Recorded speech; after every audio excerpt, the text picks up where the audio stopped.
Hey guys, it's Erin Greger. Welcome. Woo! This is a video. I'm gonna be honest with you. I'm trying to figure out how to say this and what to say, and I really don't want to do this, but I really need to do this because last year on December 15th, I did a video talking about how I was a year sober, a year without alcohol.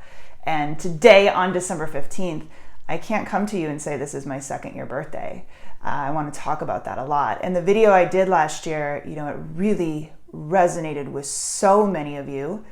And, if I'm going to put my journey out here, I want to tell the full honest journey of it, because let me tell you, not drinking or trying to better yourself, doing the work on yourself is, I just read this on LinkedIn on a post, one of the hardest jobs you can ever do is the job of working on yourself. So I want to talk about it because there's so many who messaged me and reached out to me about, wondering if they were, suffering, dealing with it. I think I think as we enter the end of 2020, I can only imagine how many other people are, trying to self-medicate, trying to forget in many different ways, whatever that is. It's a big joke right now how alcohol sales are up, and I'll talk about that. So today is not, as I mentioned, my second birthday, and I'm going to tell you why and how that's happened. I want to give a brief,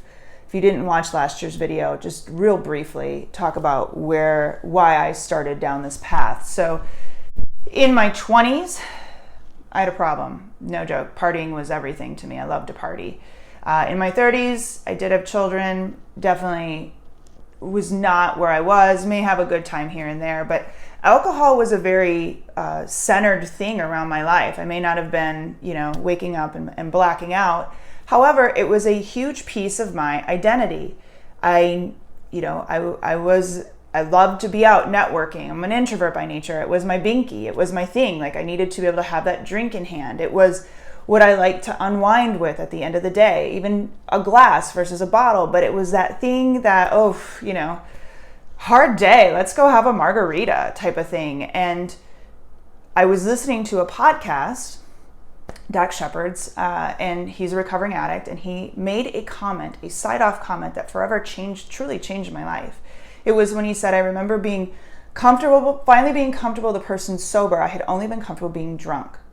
And I realized maybe it wasn't drunk for me, but alcohol was an integral part of my life.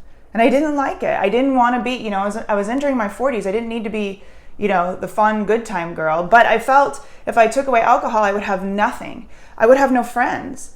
And it's so interesting, that philosophy, because I felt like I was bonding, but we really weren't bonding. It was my coping mechanism to not really have to bond with somebody, right? We could be drinking buddies, and I would have friends on the outside, but never really allow you to get in and to get close. I thought vacations, we took vacations in wine country. My vacations would be off. Like, how am I ever going to vacation without alcohol? Like, all of these things. And when I started to realize how difficult this was for me, I said, I need to take a year off.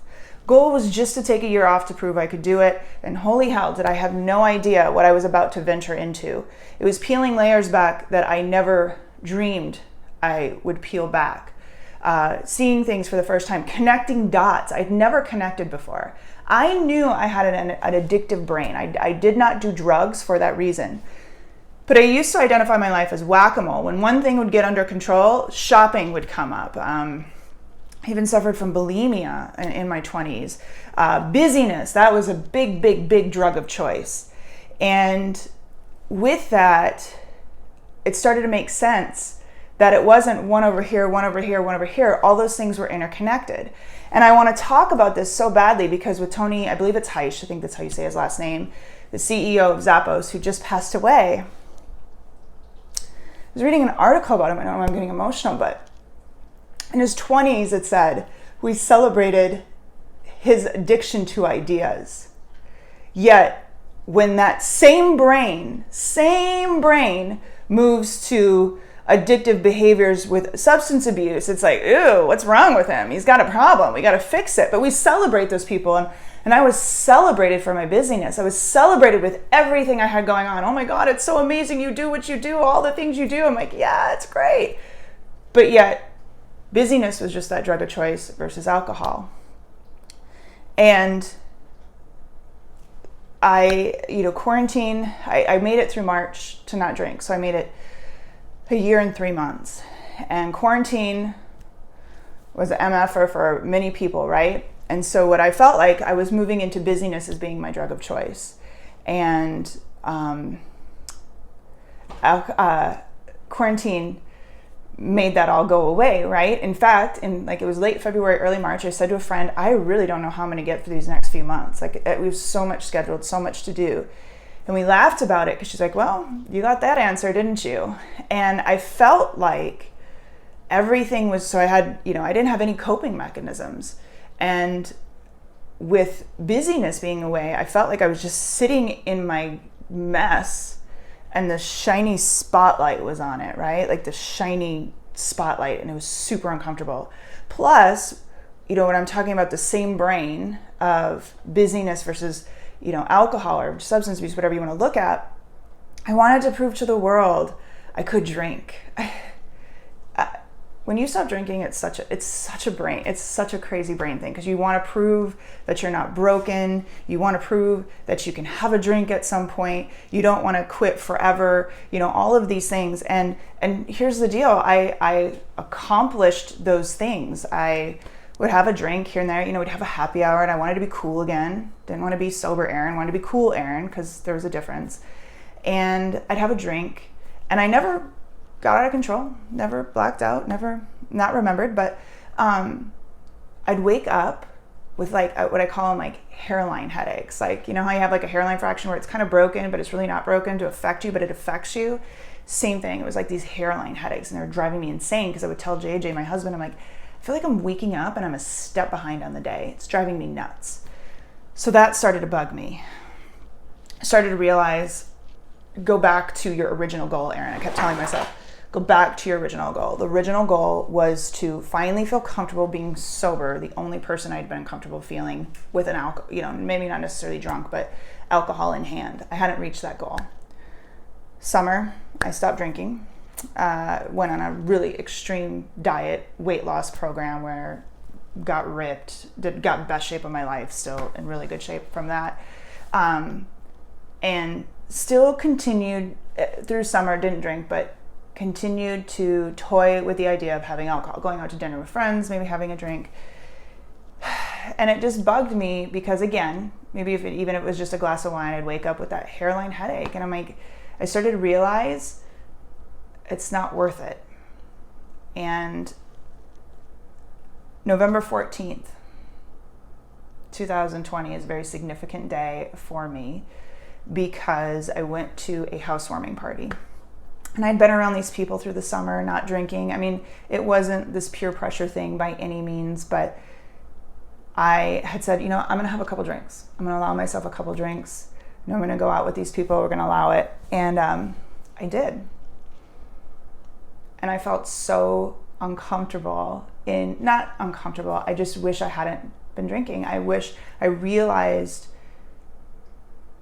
who I actually was, and alcohol no longer needed to be tied to that. It was just such an amazing moment for me. Woke up just to put a nail in the coffin with the worst headache of my life that I've had in the last 2 years. So it was sealing the deal. And I think for me, I don't know if I'm never gonna drink again. Right now, I'm really finally comfortable not drinking. I have done, if there's one thing I hope you took advantage of during quarantine and COVID, was this ability to work on ourselves and peel back layers that I never really wanted to peel back and realize. I'm going to tell you, this is a really hard road. I've lost friendships. I've been, at times, it's been excruciatingly lonely. I wish I could tell you it was easy. It's not.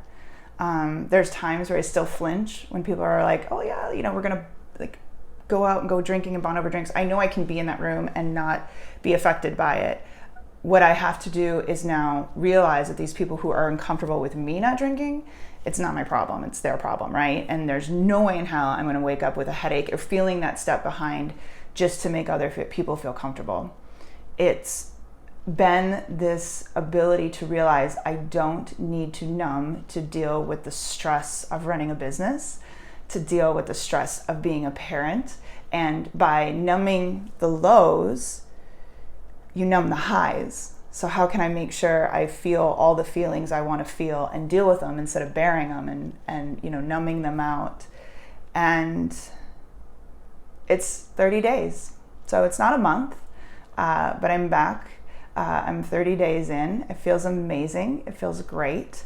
I'm very proud of where I am to continue on this journey and really continue to keep that end goal in mind, because like I said, my goal initially was always to finally feel comfortable, not just to not drink, but to feel comfortable. And unfortunately, it didn't take a year. It took a lot longer than that.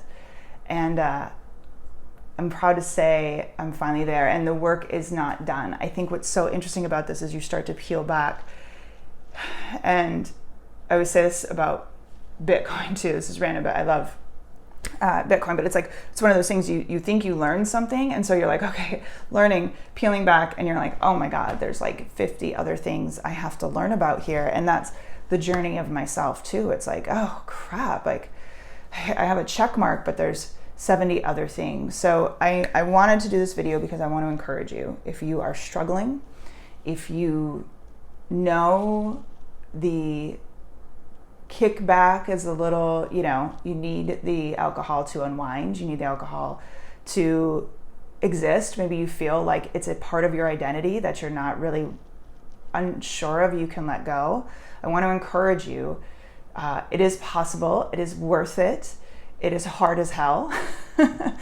Oh my God. I thought it would just be like, I'm not drinking, and never dreamed, but it is definitely worth it. And I'm not perfect. I wish I could tell you this was a super easy ride.